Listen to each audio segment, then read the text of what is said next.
দিন যাবতীয় প্রায় 2 মাসের মতো তারা প্ল্যান করেছে তাকে সরিয়ে দিবে। কিন্তু আপনারা জানেন তারা এই মানে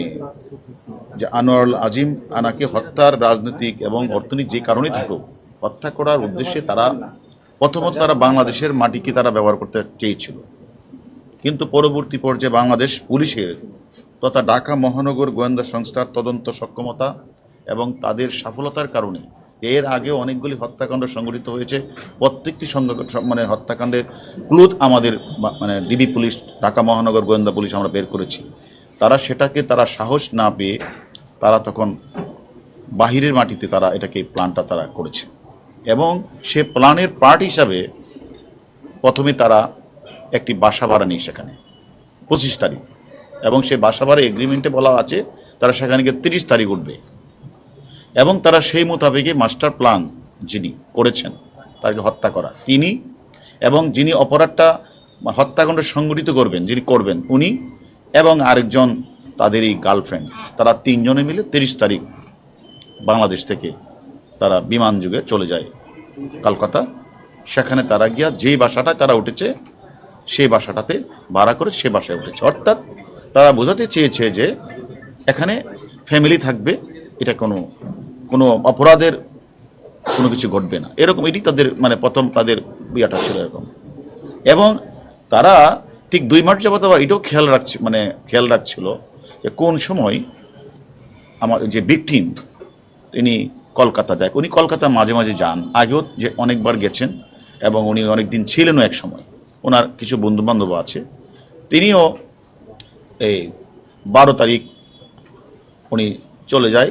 সেখানে হলো তার বাসা, তার বন্ধুর বাসা গোপালের বাসায় উঠে গিয়ে 12 তারিখ। আর এদিক দিয়ে আর আগেই কিন্তু ওরা জানে যে ভিকটিম 12 তারিখ যাবে, তাদের কাছে প্ল্যানটা জানার পরে তারা 30 তারিখ সেখানে গিয়ে সেখানে তারা এখানে যায়, গিয়ে ওইখানে আরও 2 জনকে তারা হায়ার করে, অর্থাৎ এই বাসাতে আসা যাওয়া করবে এই 2 জনকে তারা ঠিকঠাক করে দেয়। এর মধ্যে একজন মানে জিহাদ অথবা জাহিদ আর একজন হলো সিয়াম, ওইখানে ঠিক করে দেয়। তারপরে উনি যে মাস্টার মাইন্ড উনি সেখানে সব কিছু ঠিক করে কোন গাড়িটা ইউজ হবে, কাকে কত টাকা দিতে হবে সেগুলি ঠিকঠাক করে কারা কারা থাকবে এই অপরাধটা সংগঠিত সবাইকে 5-6 জনকে রেখে উনি আবার 10 তারিখ উনি চলে আসছেন, বাংলাদেশে চলে আসছেন। এইদিকে আমাদের ভিকটিম উনি যখন গেলেন 12 তারিখ গোপালের বাসায় ছিল, 13 তারিখ উনাকে তারা ওই যে চক্রটার সাথে সাক্ষাৎ, উনি বলেছে আমার একটি কাজ আছে, আমার বের হতে হবে। 13 তারিখ ওনাকে প্রথমে একটা সাদা গাড়িতে করে ফয়সাল নামে একজন ব্যক্তি তাকে একটা সাদা গাড়িতে রিসিভ করার পরে ওনাকে সেখান থেকে নিয়ে আর কত দূর গেলেই সেখানে যে মূল হত্যাকাণ্ডটা সংঘটিত করেছে উনি আর হচ্ছে আমাদের ভিকটিম আর ফয়সাল এই গাড়িতে উঠে, আর ইন্ডিয়ান একজন ড্রাইভার ছিল রাজা, সে বিষয়ে কিছুই জানে না, সে জাস্ট ক্যারিয়ার হিসেবে তাদেরকে নিয়ে ওই বাসায় যায়। ওই বাসায় যাওয়ার পরপরই আরেকজন ব্যক্তি আছে মুস্তাফিজ নাম, উনি ওই বাসায় ঢুকে গিয়ে এবং এরা ঢুকার পরে আর সেখানে মানে জিহাদ অথবা জাহিদ এবং সিয়াম তারা আগে ভিতরে ছিল, সেটা 13 তারিখ 2:51 তারা সবাই ঢুকেছে এবং আধা ঘন্টার মধ্যেই কিন্তু মানে এই নৃশংস বর্বরোচিত হত্যাকাণ্ডটি সংঘটিত হয়ে যায়। এবং তারা এই হত্যা সংঘটিত করার পরেই ঠিক আধা ঘন্টা বা 1 ঘন্টা পরেই এদের মধ্যে একজন যে সংগঠন করছে আবার বের হয়ে যায়, গিয়ে সেখানে আবার ভিকটিমের মোবাইলটা তারা অন করে সেখানে কিছু কথাবার্তা করে, অর্থাৎ যে ডিভাইসটাকে তারা ভিন্ন খাতে করে ওখানে বাইরে চলে, সেখান থেকে আবার ভিতরে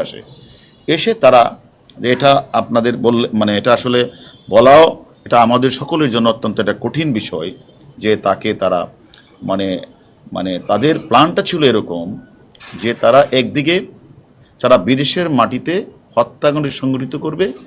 এবং লাশটাকে এমনভাবে গুম করা হবে যাতে কেউ কোনোদিন খুঁজে না পায়, যার কারণে তারা মানে বিভিন্ন পার্টে ভাগ করে ফেলেছে, অর্থাৎ হাড্ডির সাথে মাংসকে আলাদা করে একটা সুটকেসে করে গ্রে কালারের সুটকেসে করে যে মূল যে আমাদের কাছে যিনি আছেন উনি আর হলো জাহিদ বা জিহাদ, এরা দুইটা ব্রিফকেস করে ওই যে পাবলিক টয়লেটের কাছে একটা গাড়ি ওয়েট করছিল, ওইখানে গিয়ে সিয়াম, তার নাম সিয়াম, ওইখানে গিয়ে আমানুল্লাহ চলে আসে। আর তারাকে আমানুল্লাহরও একটা নাম আছে, এরা এখনো কেউ অনেকে জানেন না, তার একটা নাম আছে। তারা সেখানে গিয়ে তারা ওই দুইজন সিয়াম জাহিদ, ভারতীয় একজন ড্রাইভার, সেই ড্রাইভারটা হয়তো জানেও না কি, নিয়ে তারা চলে যায়। এদিকে এই পার্ট তারা চলে যায়। আবার এই যে মূল ভিকটিম, মানে মূল যে মানে হত্যা সংঘটিত, উনি আবার বাসায় চলে আসে। এসে উনি পরের দিন তারপরে আরও দুইজন, যেহেতু তিনজন ছিল, এই তিনজনে বাকি মাংসগুলিকে বিভিন্ন পলিথিন বা বিভিন্ন ইয়েতে করে তারাও বের হয়ে যায়। 15 তারিখে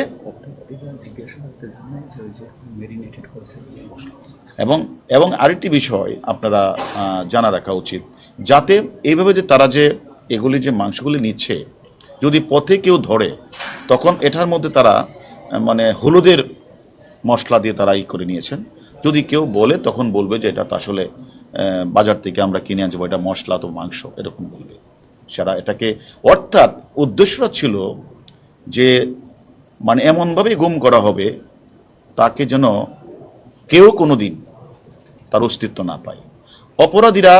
সেখানে করে তারাও একে একে তারা বাংলাদেশে চলে আসবে। এবং ঠিকই 15 তারিখ মূল যে আমাদের কাছে আছে উনি এবং তার যে গার্লফ্রেন্ডটা গিয়েছিল 30 তারিখ, এই দুইজন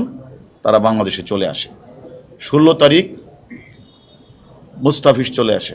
এভাবে পর্যায়ক্রমে ওরা যখনই বাংলাদেশে ঢুকে পড়েছে, ঠিক তখনই যে মাস্টার মাইন্ড উনিও 10 তারিখে চলে আসছিল, ওরা যখন বাংলাদেশে একে একে ঢুকে পড়েছে, উনি তারপরে বিস্তা এয়ারলাইন্সে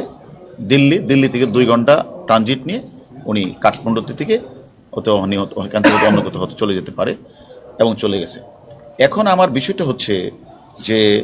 এই হত্যাকাণ্ডটা আসলে তাদের দীর্ঘদিনের একটা পরিকল্পিত প্ল্যানের একটা অংশ, এবং তারা দীর্ঘদিন যাবতেই তারা একটা সুযোগ খুঁজছিল ভিকটিম কোন সময় ওই দেশে যাবে। এবং আমরা শুধু তা না, এই যে পরিকল্পিত যে হত্যাকাণ্ডটা করার পরে আমরা যারা তদন্তকারী কর্মকর্তা, মানে 18 তারিখ তো একটা জিডি হয়েছে, গোপাল বিশ্বাস তার কলকাতা পুলিশের কাছে জিডি করেছে, এবং আপনারা দেখবেন সেইগুলিতে তারা তাদের মোবাইলগুলিতে বিভিন্ন ধরনের মেসেজ দিয়েছে। অর্থাৎ ভিকটিমের মোবাইল থেকেই কোনো সময় দেখা গেছে গোপাল বিশ্বাসের কাছে একটা রিং দিয়েছে, কোনো সময় বাংলাদেশের একজনের কাছে রিং দিয়েছে, কোনো সময় বিহার থেকে রিং দিয়েছে, এবং কলকাতা যে নাম্বার থেকেও রিং দিয়েছে। এবং অর্থাৎ তারা বোঝাতে চেয়েছে যে ভিকটিম কিন্তু এখনও ঠিক আছে, এবং সে সর্বশেষ একটা মেসেজ পাঠিয়েছে, মানে 18 তারিখের পরে মেসেজটা ছিল এরকম